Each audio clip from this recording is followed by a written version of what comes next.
All right, let's go ahead and get started. In today's webinar, we're going to be talking about analytics for your map and tour. This will be recorded, so if you need to jump off early for any reason or have colleagues that want to visit it later, it'll be posted on our help site in just a little bit. A quick introduction, my name is Carolyn. I'm the head of client success here at Concept 3D. My email's there if you ever want to reach out and chat. I'm more than happy to connect and see how things are going with your map or tour. So a quick agenda overview, what we're going to be talking about today. We're going to spend a few minutes in the beginning looking at analytics with Concept 3D, how it's set up, what types of things are tracked, a really basic high-level overview for you.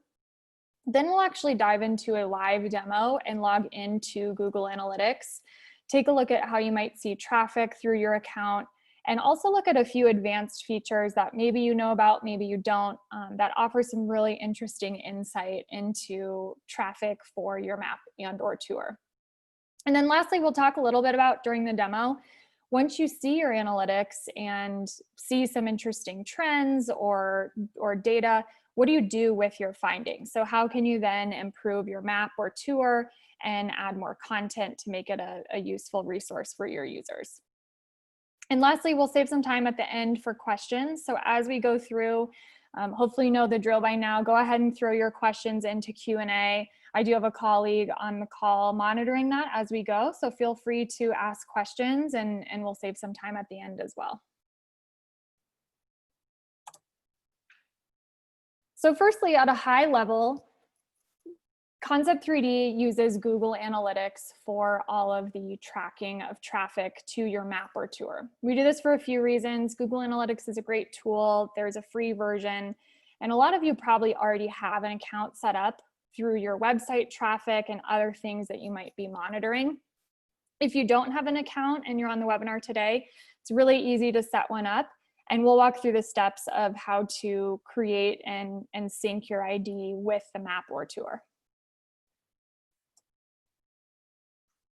So if you don't have your ID already entered into the map or tour, these are the steps that you'll want to do. If you do already have that ID added, feel free to ignore this slide here. You definitely don't want to put in a new ID or anything. Keep it set up as it is. But the first thing that you'll want to do through your Google Analytics account is to set up a property view for your map or tour. This will make it easier for you to see traffic in one spot and also keep that ID unique for all of your traffic and reporting. Once you have that property view set up, you'll want to log in to either the CMS for the map or Tour Builder for your 360 tour. And you'll see the steps listed on this page here where to add in your Google Analytics ID and a little bit what the format will look like when you're adding it in. Then you'll go ahead and save and publish those changes.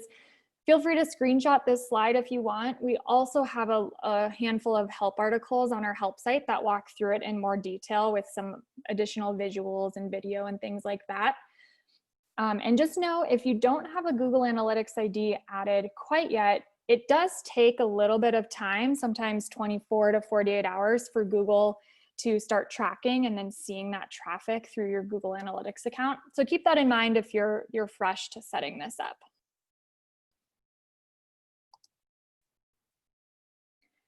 So at a high level, I wanted to point out three definitions here that you're going to see consistently throughout Google Analytics.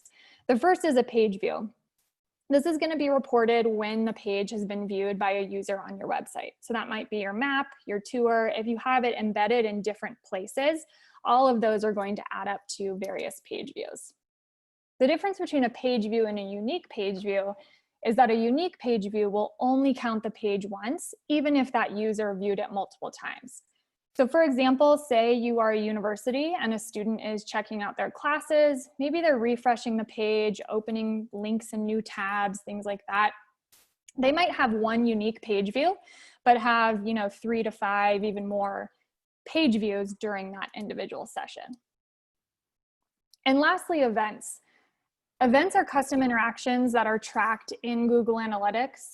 This is set up by Concept 3D, so anytime that we release a new feature or functionality, Part of our process is to always make sure that those events are being added to Google Analytics. There are a number of events that are tracked, and just to give you an idea without hopefully overwhelming you, you'll see here listed the various events that we track for both the map and the tour. This is also in a help article for you, and you'll see it once we get into Google Analytics, but I just wanted to give you all an overview as far as what level of detail we're tracking on the map. Now, some of these we'll go into more detail on, but I definitely encourage you to spend some time following this webinar in your events of your account and poke around and see what users are doing on your map or tour. So before we jump into the demo, one more quick slide to show of just some basic lay of the land once you get logged into Google Analytics.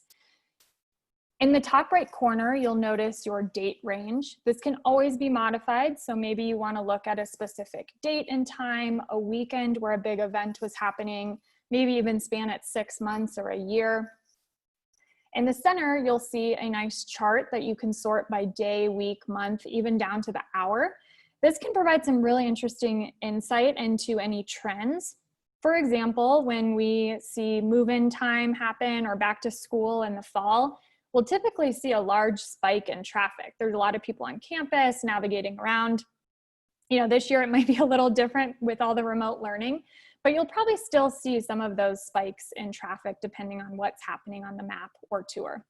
For the tour, as an example, maybe you're having a big admissions push and recruitment and you're doing a lot of marketing around getting your tour in front of users. You might start to see some trends around those pushes. And lastly, in the bottom left corner, I highlighted the page views and unique page views. Again, these numbers won't match because a unique page view, a person might be on your map or tour a few different times, refreshing, exploring, and they could have more page views than their one unique page view. So now we'll actually jump into a demo and log into Google Analytics for you to see. So right now, I am logged into one of our sample accounts. So the traffic won't be too high, but in just a minute, I will log into an actual university's account that we got permission from to share during this webinar. And hopefully that data will be a little bit more relevant to you. But first things first, once you log into Google Analytics, up here in the top, this is how you'll choose what property view it is that you want to look at. Now in this sample account, I only really have one property set up. Depending on who set up your Google Analytics account, maybe it's tied to your website, maybe there's lots of views and pages, your list could look a lot different than my screen does today. And that's okay. That's why setting up that property view will be important for you to filter through and find your map or tour. In the main view of the screen, you'll notice it looks like that screenshot from the slides. Up top here, I can change my date range, really easy to do. In the center, you see that chart for any visual trends. This is where you could change it to week or month if you wanted to see how traffic is flowing. And then in the bottom left, you'll notice your page views, unique page views, your time on page, your bounce rate, and your exit. Now these will show in additional charts that we'll go through in just a minute here, but just wanted to point this out. Again, we're in the behavior overview tab of Google Analytics. Before we dive too much deeper, I want to point out this sidebar over here. Now Google has a ton of tools. We're going to keep things super high level today, and hopefully you'll walk away with a few nuggets of information that you maybe didn't know before. But don't be afraid to poke around these other categories and areas of Google Analytics. There's a lot of tools that you can do. Google has a ton of resources out there. There's even little mini classes that you can take to better acquaint yourself with analytics. So definitely poke around there and see all of the different tools that are available to you. I'm going to jump into our page title here. For those of you with a map and tour, or maybe you have multiple tours, perhaps you have a few different map IDs because you have connected campuses or different things like that. Your page might look something similar to mine with a few different page titles listed. You can jump into the specific page title itself And that'll load a further breakdown for us. Now, again, the screen that you're seeing here is for a test account that we have. We use it a lot for demos, for webinars. So actually, it's interesting that the first page that you notice is logging into the CMS directly. This list here might show your various pages. So for example, maybe you have the map embedded on a transportation page for parking. That'll show up as a unique page here as long as that map URL is embedded on that page. Now I'm going to change gears and actually go into the analytics for Texas A&M, and we'll dive a little bit deeper into some of this traffic and what it all means.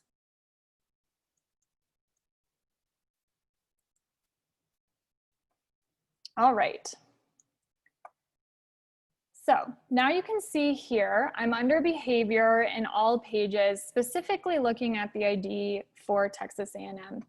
I can change my date range up at the top, look for any trends, but pretty simple here. I see a good overview of what's going on with the map in this case.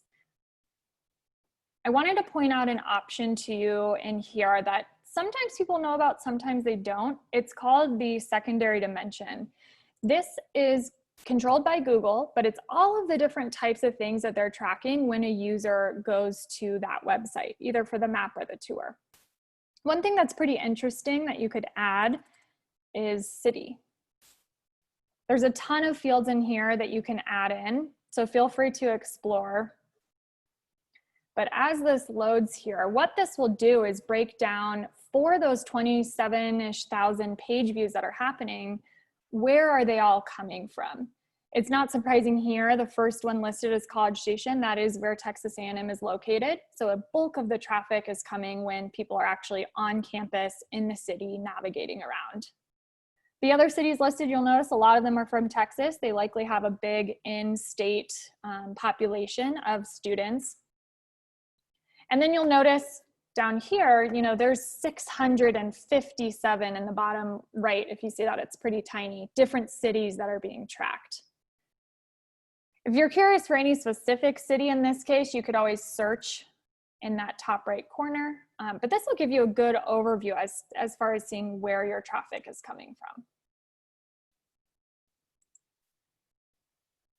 If I choose the secondary dimension option, as you start searching for certain things, they'll filter under commonly used for you, but you can see under this list, there's a ton of categories that you can start to add in: time, social, users.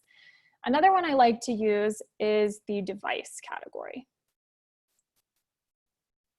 What this will do is actually show us what device users are on when they're visiting either the map or the tour. Now, as this loads, there's 3 devices in this case: desktop, mobile, and tablet. This is pretty interesting.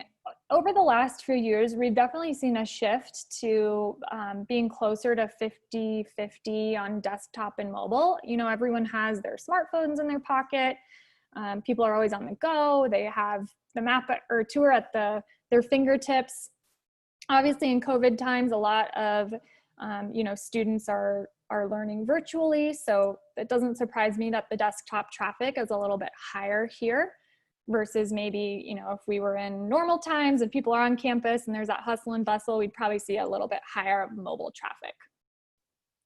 This can also be an insightful one because for those of you that joined our previous webinar on embedding your map, if the map or tour is embedded on various web pages that aren't that full screen, you'll definitely want to take a look at those and make sure that it's a good mobile experience. This is close to 35% traffic for, you know, the last 2.5-ish months here. So you'll want to just take a look and make sure that it's a good experience for those visiting the map or tour on a mobile device. Now, the next thing I want to take a look at and show you all is the events. So I'm going to jump tabs here. And for events, I'm under behavior, events, and top events. So if you remember from the slides, that really long list of all those events that we're tracking for both the map and tour. Right now I'm focused on a map. However, if you have a 360 tour, your page will look similar. It'll just have those tour specific events that are occurring. Now keep in mind, this total events is completely different than page views. If I'm a user and I'm poking around on the map, I'm opening different locations and panning around, those are all triggering different events. One that I like to look at is our marker open. So if I select marker open, we can see the list of our top events for that marker open. So this means that a user is opening that location on the map, they're exploring it, they are either searching to open or clicking on the marker. Google defaults to showing you the top 10, but again, in this bottom right corner, you can see that there's 846 locations that have triggered an opening during this date range. I can change my rows to see more if I'd like. We'll keep it at the top 10 for today. But looking at this list, there's one thing that points out to me is that there's a good amount of residence halls on here.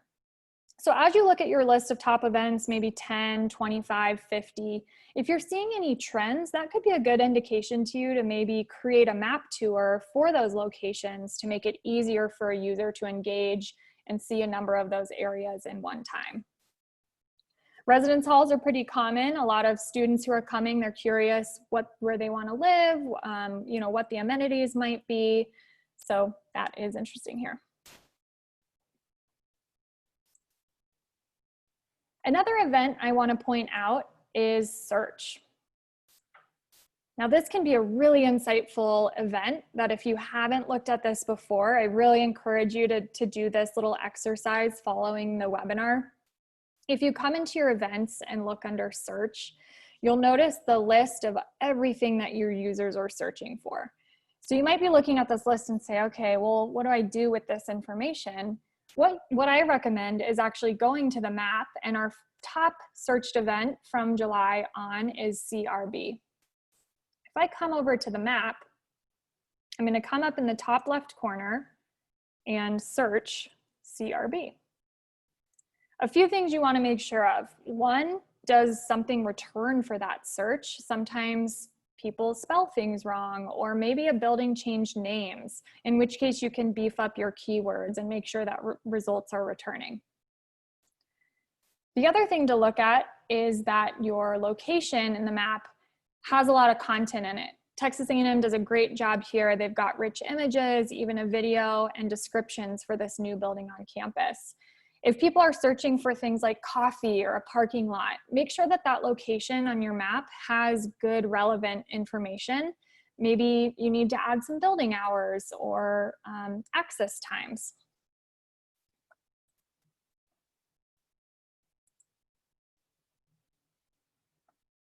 So coming back to events, again, it can be a little overwhelming, but come in here, look at your list of events. It will be different depending on what features you have for your map. For example, if you don't have wayfinding on your map instance, you won't see that as an event on the list. But you can dive into all of these even further. Tour play as an example, see which of your map tours have the most visitors. It can be really insightful. So I'll stop there and open it up to questions. We really skimmed the surface with today's webinar, but hopefully you walked away with some new piece of information that you didn't know. If you don't know how to set up your Google Analytics account ID, again, we have a lot of help articles. Your client success manager can also help you out in getting this set up and running. It is, you know, once you set it up, it'll be tracking from that date forward. So if you don't have something in there yet, I really encourage you to take today or sometime this week to make sure that that ID is in your map or tour. So now we'll go ahead and open it up to questions if there are any. Yeah, thanks, Carolyn. So it looks like we don't have any questions at the moment. I think you did a great job covering it. Must have answered everyone's questions during that. So we can go ahead and wait a minute if anybody maybe just hasn't inputted anything quite yet. But otherwise, looks like we might be okay to let everyone go a little early from here. Sounds good. Well, if you do have a question following or want to pass this along to any colleagues, it is recorded. It'll be on our help site. And we are more than happy to walk through these insights with you, pull up analytics on a call, and go from there. All right, thanks everyone. Have a good rest of your Tuesday. Oh, Karen, it looks like we might have got one. Oh, sure. Sorry about that. Yeah. Is there a way to see how much of a tour users are viewing or how many of the stops that they're viewing?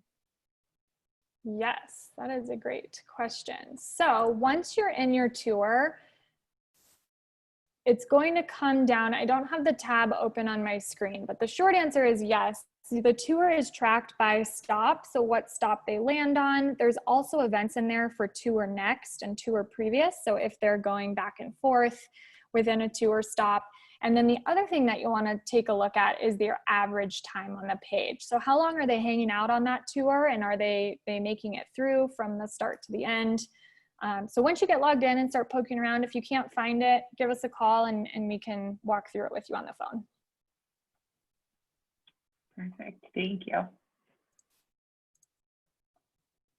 All right, I think now there's no more questions. Okay, sounds good. Well, have a good rest of your day, everyone, and we'll talk soon.